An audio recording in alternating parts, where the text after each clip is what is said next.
নমস্কার। নাগরিক মনে সবাইকে স্বাগত। কি হচ্ছে রাজ্যের স্কুলে? স্কুলে হেড স্যারকে নেতার গালাধাক্কা, বেদম মারধর, কাকদ্বীপ। ফের শিক্ষাঙ্গনে শাসক দলের নেতার দাদাগিরি।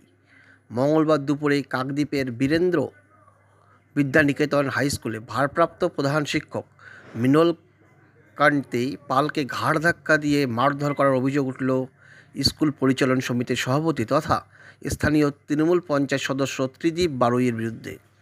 ভারপ্রাপ্ত প্রধান শিক্ষক ওই ঘটনায় অসুস্থ হয়ে পড়েন। তাকে ভর্তি করা হয় কাকদ্বীপ সুপার স্পেশালিটি হসপিটালে।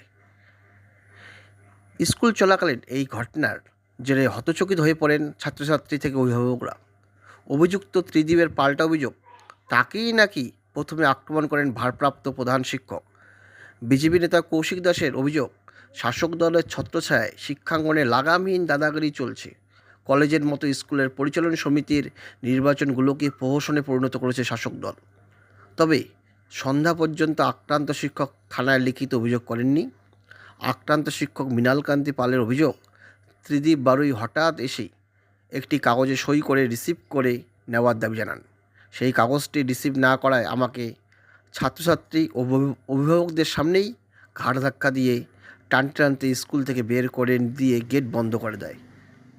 সত্যি এটা কখনো হতে পারে? মানুষ হিসেবে করা যায়?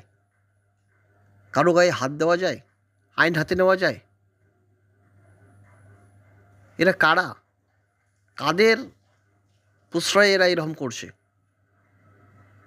সমাজের অবশ্যই পরিবর্তন দরকার। কাদের এই সাহস দিচ্ছে? কে এদের সাহস দিচ্ছে আইন হাতে তুলে নেওয়া? কীভাবে শিক্ষাঙ্গনে শিক্ষক শিক্ষিকাদের উপরে শাসক দলের এই বাড়বাড়ন্ত?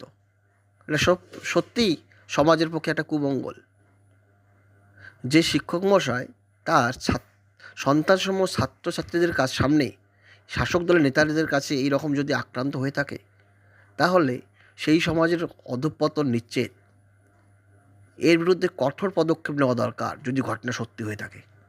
অবশ্যই সে শাসক দলের হোক, শাসক ঘনিষ্ঠ হোক বা শাসক দলের যে কোনো পদাধিকারী হোক, অবশ্যই শাসক দলের উচিত প্রশাসনিক ব্যবস্থা নেওয়া এবং আইনগত ব্যবস্থা নিয়ে উপযুক্ত তদন্ত